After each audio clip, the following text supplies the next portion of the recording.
በቅድሚያ ራስሽን ሙሉሽ ስምሽና ስራሽን አስተዋውቂልኝ ያለሽበትን። እሺ አመሰግናለሁ። ነፃነት ወጋለ እባላለሁ። ባለትዳርና የአንድ ልጅ እናት ነኝ። በሙያዬ የአይቲ ባለሙያም ነኝ፣ እንዲሁም የማኔጅመንት ባለሙያ ነኝ። በእድሜ ከፋፍለን ብናየው ጤናማ የስክሪን አጠቃቀም የሚባል ነገር አለ ወይ? የስክሪን ሰዓትን መገደብ ስለማስፈለግ ጤናማ የስክሪን ሰዓት የምንለው የተመጣጠነ የስክሪን ሰዓት ሲኖረን ማለት ነው። ከዕለት ተዕለት የህይወት ጉዟችን ጋራ በምናደርገው ነገር ውስጥ ጤናማ የሆነ ባላንስ ያደረገ ጊዜ ሲኖረን ለስክሪን ታይማችን የምንሰጠው ጊዜ የተመጠነ ሲሆን፣ ምክንያቱም ብዙ ጊዜ ወደ አዲክሽን ወደ ሱስ የሚሄድ ልማድም ስላለው ስክሪን በጣም በተፈጥሮ ለአይን ህመም ስለሚያጋልጥ እነዚህ ነገሮች ባላንስ ስናደርግ ነው ስክሪን ታይማችንን በትክክል እየተጠቀምን ነው የምንለው። ህጻናት የሆኑ እስከ 1 ዓመት እስከ 2 ዓመት ድረስ እንደው ፈጽሞ ባንሰጣቸውም ይመከራል። 2 ዓመት እስከ 5 ዓመት ምናምን ያሉ ልጆችን ደግሞ በቀን ውስጥ አትሊስት ለ1 ሰዓት ያህል ብቻ ብንሰጣቸው፣ እሱንም እኛ ኮንትሮል እያደረግናቸው በእኛ ቁጥጥር ስር ሆነው የትምህርታቸውን የእንቅልፍ ጊዜያቸውን እንዲሁም የቤተሰብ ጊዜያቸውን ሳይዝብን በቀን ውስጥ ለ1 ሰዓት ያህል ብንሰጣቸው በዛ እድሜ ክልል ላሉ ይመከራል። ሌላው ከ6 ዓመት እስከ 12 ዓመት ያሉ ልጆችን እነኚህ ትምህርታቸው በተለይ ትምህርት ቤት ጊዜያቸውን ሆምወርካቸውን የሰሩበት ጊዜ ምናምን እያየን ከ1 ሰዓት እስከ 2 ሰዓት ባለው ጊዜ ውስጥ ብንሰጣቸው እሱ በጣም ይመረጣል። ወላጆች በጣም ብዙ ወላጆች አሁን በፌስቡክ በቲክቶክ በተለያዩ እንትኖች መተግበሪያዎች ላይ የመጡ የልጆቻቸውን ፎቶ ከልጆቻቸው ጋር ተያያዥ ሆኑ ስኬቶችም ሆኑ የተለያዩ ጉዳዮችን ይለጥፋሉ እና እስቲ ለህፃናቶች መደረግ ያለባቸው የዲጂታል ደህንነት ጉዳዮች ምንድን ናቸው? በጣም ብዙ ሰዎች በተለይ ወላጆች የልጆቻቸውን ነገር ያጋራሉ ወደ ሶሻል ሚዲያ። ይሄ ደግሞ የማንነት ስርቆት ወይም አይደንቲቲ ቴፍት የምንለውን በጣም ያጋልጣል። ሰዎች በደስታ ነው ቤተሰቦች ለልጆቻቸውን ለህዝብ ለማጋራት ወይ ለቤተሰብ ሊሆን ይችላል ለማጋራት ወደ ሚዲያ ያወጡታል። ያ ደግሞ አውቀው ይሁን ሳያውቁ በዛ ዳክሜንት ላይ የምናስተላልፈው ነገር ላይ ልጆቹ የትምህርት ቤት አድራሻ፣ ልጆቹ የትውልድ ዘመን፣ የመኖሪያ አድራሻ፣ ሙሉ ስም በሙሉ እዛ ላይ እናደርጋለን። ይህ ለዲጂታል ኪድናፒንግ ወይም ደግሞ አይደንቲቲ ቴፍት ላይ ያጋልጠናል ማለት ነው።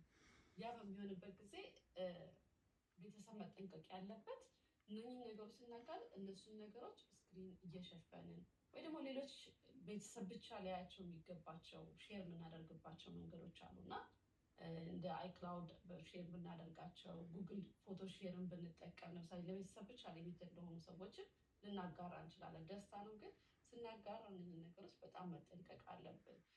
መረጃዎችን ስናቅ፣ ምክንያቱም የማንነት መሰረቅ ሲያጋልጥ ስንጋለጥ ለእንደዚህ አይነት ነገር ሰዎች የልጆቻችንን ፎቶ በሚያገኙበት ጊዜ ለልመና ይዋውሉታል ፎቶግራፎቻቸውን ማለት ነው። ትኩረት ለሚስቡ ነገሮችን ፎሎወር ለመሰብሰቡ ለሌላም ነገር ወይም ደግሞ አጸያፊ የሆኑ ሌሎች ዌብሳይቶች ላይ የልጆቻችንን ፎቶ ወስደው ሊያጋሩብን ይችላሉ። ስለዚህ እንደዚህ አይነት ነገር እኛ የምናስበው እንደ አዋቂ ለአዋቂ ብቻ ያለ ይመስለናል። አይደንቲቲ ቴፍትን ግን በልጆች ላይም ስላለ በጣም ትኩረት ማድረግ አለብን። ምን አይነት መተግበሪያዎች ነው ወላጆች ከልጆቻቸው ማራቅ ያለባቸው?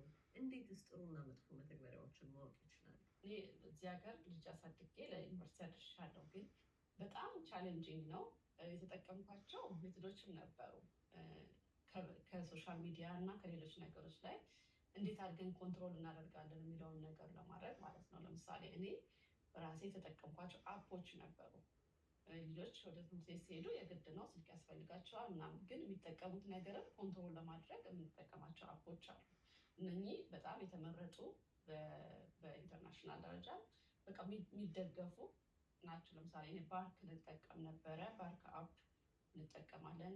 ሌላው ደግሞ ኢንተርኔት ራውተር ላይ በጣም መጠቀም የምንችላቸው ነገሮች አሉ። ዌብሳይት ሪስትሪክት ያደርግልናል። ኢንተርኔት ራውተር ስንጠቀም እነኝህን ዌብሳይቶች አትስጣቸው ብለን ቤታችን በምናስገባበት ጊዜ ላይ እሱን ማድረግ እንችላለን እና ራውተራችን ላይ በጣም መጠቀም የምንችላቸው ነገሮች አሉ።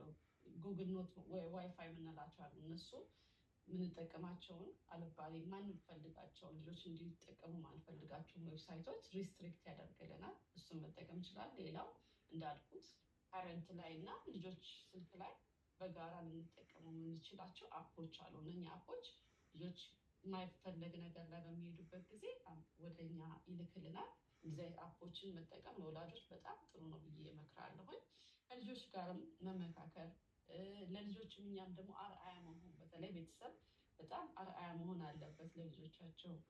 መጽሐፍ እያነበብን የኛ የራሳችን አጠቃቀም ነው የሚያዩት ልጆች እና በተለይ ደግሞ ቅድም ያልናቸው እድሜ ላይ ያሉ ልጆች እኛን ነው የሚመስሉት። እዛ ጋር እኛን እንቀርጸን ወደ ላይ የምናመጣቸው እና በጣም ትኩረት ብናደርግ መልካም ነው ብዬ አስባለሁ። እንደው መጨመር አለብን አላነሳ ነው ወይም ደግሞ ትኩረት ሊሰጥበት ይገባል የምትይው ነገር ካለ? አዎ ልጆች መቼ ይጠቀሙ የሚለውንም ነገር ደግሞ መጠቀም ማየት አለብን። ልጆች እየበሉ ወደ እንቅልፍ ከመሄዳቸው በፊት ባንሰጣቸው። ያቺ ለምሳሌ አንድ ሰዓቷን 2 ሰዓት ቅድም ስንል ነበር በቀን ሲፈቀድላቸው ስንል የነበረው፣ ግን እሱንም ቢሆን መቼ ላይ ይፈቀድላቸው?